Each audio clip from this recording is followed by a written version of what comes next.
With MailerLite's drag and drop editor, you can build gorgeous campaigns in minutes, even if you've never designed an email before. I'm Alex, and today we're doing a full walkthrough of creating and sending an email campaign in MailerLite. We'll cover everything from choosing your campaign type to designing your email with the drag and drop editor, and finally, hitting send. By the end of this video, you'll know exactly how to create campaigns that look professional, get opened, and drive real results. Let's dive in. First things first, let's create a campaign. From your MailerLite dashboard, you've got two ways to do this. You can either click the Create button at the top, and then click Create Campaign, or head over to Campaigns in the left sidebar, and then select Create Campaign. Either way works. Now you'll see there's RSS campaigns, which automatically send emails whenever you publish new content on your blog or website. A/B split campaigns, where you test two or more variations of the same email to see which one performs better, and regular campaigns, which is what most people use for standard newsletters and promotional emails. If you're on our advanced or growing business plan, you'll see multivariate campaign, which lets you test up to 3 variables in your email, and auto resend campaign, which automatically resends a campaign to subscribers that did not open your email the first time around. For this tutorial, we're going to go with a regular campaign since that's the foundation that you'll use the most often. Now, before we get into the design, you'll need to select if you want to start with a template or start from scratch. When you're familiar with our builder, our templates let you easily customize a professional looking design right out the gate. To help you get familiar with the builder, we are going to start from scratch today. When you select Start from Scratch, you'll see our 3 different builders.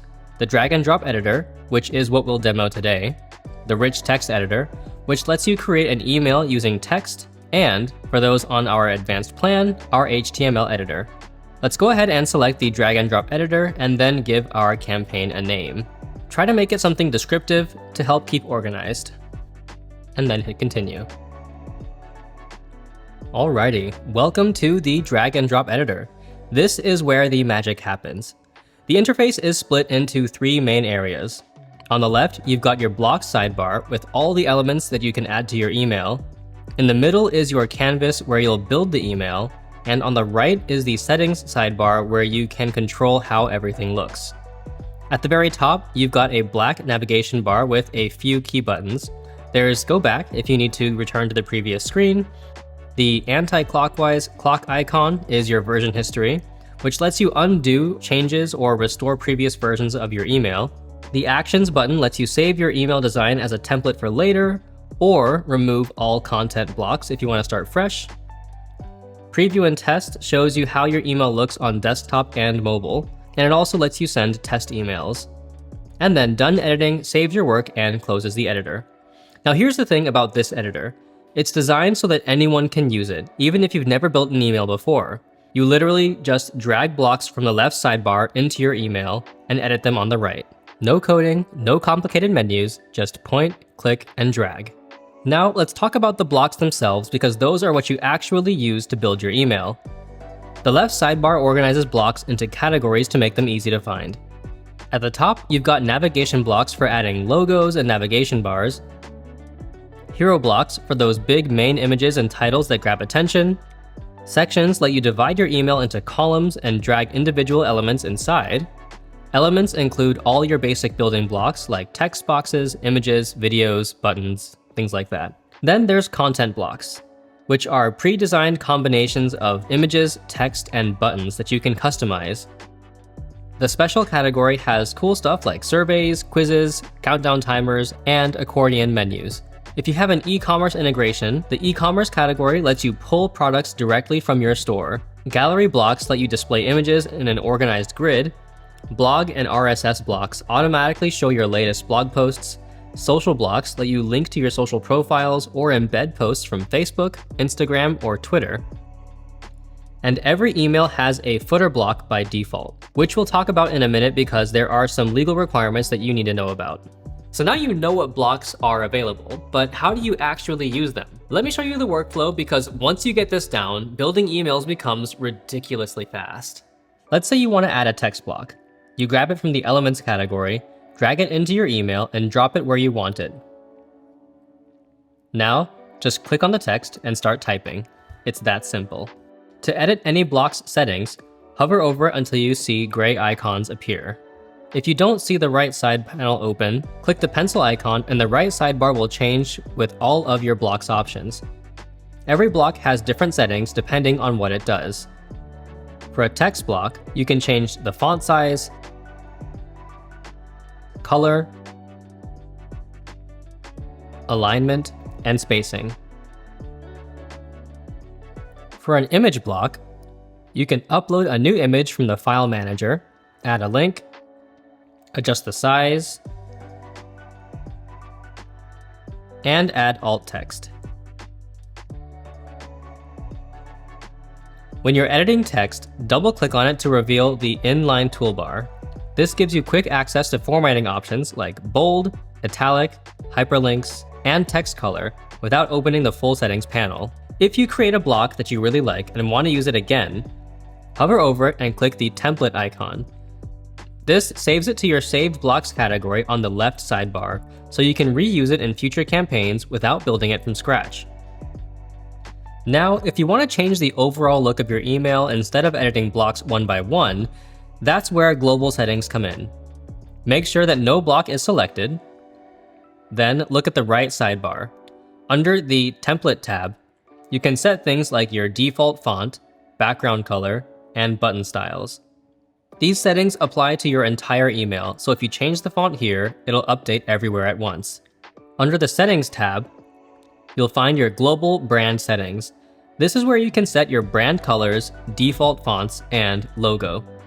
These settings carry over to all your campaigns, which is awesome for keeping your emails consistent and on brand. And you can also edit these in your account settings if you want to update them across your whole MailerLite account. Let's go over a couple of advanced features that can really level up your emails. First one is dynamic content. This lets you show or hide specific blocks based on who's receiving the email. So let's say you want to send one email to your entire list, but only show a special offer to paying customers. Hover over the block that has the offer, click on the I icon, and then you'll want to specify your recipients. Then you can select which group you want to see the email block, and then you can show here we selected customers, so that only subscribers who are in the customers group will see this email. Then click Save Settings. So when this email goes out, only subscribers in that group will see this section. It's a really powerful personalization feature. Speaking of personalization, you are also able to add subscribers' names or any other information to your emails as well. Click into the block where you want their name to appear, start typing, and then in the inline toolbar, hover over the variable button, then click it and select Name. That will insert a snippet into your email, and then when your subscriber receives the email, it'll show their name there. Next is our AI writing assistant. If you're staring at a blank text block and don't know what to write, the AI assistant can help. Click the AI icon, and then tell it what you need. You can customize this between what tone you would like to have, and whether it's a title, a short paragraph, long paragraph, or a call to action. Maybe you want it to write a catchy intro paragraph, or have it come up with 3 bullet points about your products or brand's benefits. It's not perfect, but it's a great starting point when you're stuck. Alrighty, now a quick but important note about footers. Every campaign has a footer by default, and there are some legal requirements that you need to know about. Your footer must include an unsubscribe link.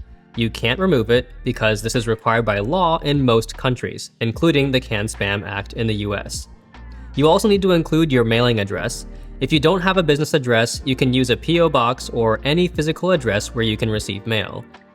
If you're on MailerLite's free plan, the footer will also include the MailerLite logo. If you want to remove that, you'll need to upgrade to a paid plan. Let's assume that you now have your email designed and looking the way you want it. Before you send it out to your entire list, you should probably preview and test it. Click on the Preview and Test button at the top, then enter Preview mode, and then you can view how it will look on both desktop as well as mobile view. Notice that since we have a dynamic block, we can show what it's going to look like to non-targeted recipients, those targeted by groups, Then we can select the group and preview. Or if we set custom rules, we can show how it would look to those targeted by custom rules. You can also send a test email to yourself, enter your email address, and then hit send test. Then it'll show up in your inbox with test in the subject line. You can open it up on your phone and on your computer to make sure that everything looks right. You'll want to check for typos and make sure that all your links work, and verify that images are loading properly. If you catch any issues, just go back into the editor, make your changes, and send another test. Once you've finished designing your email, go ahead and hit Done Editing. Keep in mind that if there are any buttons in your email that you forgot to add URLs to, you'll get this notification to add missing URLs to your buttons. Because this is a demo campaign and we're really just showing the features, we're going to continue anyway. But make sure that you do resolve this in your actual campaigns that you create. And then that'll take us over to the campaign details. Alrighty, so within campaign details, we've got the subject line. This is going to be one of the main factors that determines whether people open your email or not. And you can write it on your own or use MailerLite's AI subject line generator to get some ideas.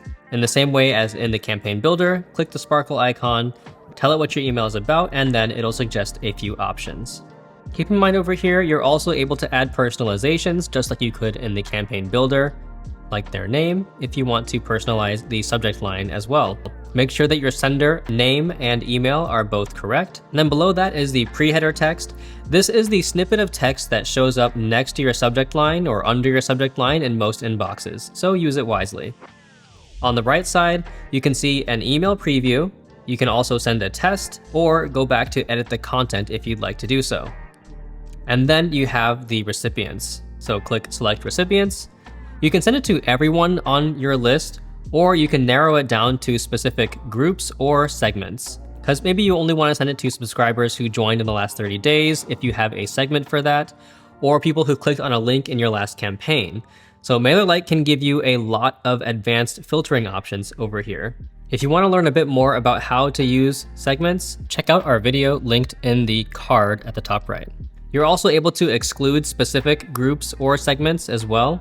So if you want to send it to everyone except for a specific segment or except for a specific group, simply click Exclude Group and you can exclude the group from receiving this email. Once you've selected your recipients, hit Continue to send or schedule the email. Alrighty, so on the send or schedule page, you can double check everything one last time. Make sure that your design looks good in the preview. You can send another test, you can edit content. So now you can either send the campaign immediately or schedule it for later. I usually schedule mine because it gives me time to plan ahead and catch any last minute issues. You can pick a specific date and time, and on our paid plans, if your subscribers are in different time zones, you can enable the time zone delivery option. This ensures that everyone gets your email at 9 AM their time instead of 9 AM your time. Just make sure that you schedule it at least one day in advance if you're using time zone delivery. Another great option on our paid plan is the Smart Send option. This will analyze your history and send your emails at the optimal time for your subscribers to engage with your content. So yes, you do need to have some sending history in order to use this function. Once you're ready to go, hit Send Now or Schedule, and your campaign is on its way to your subscribers.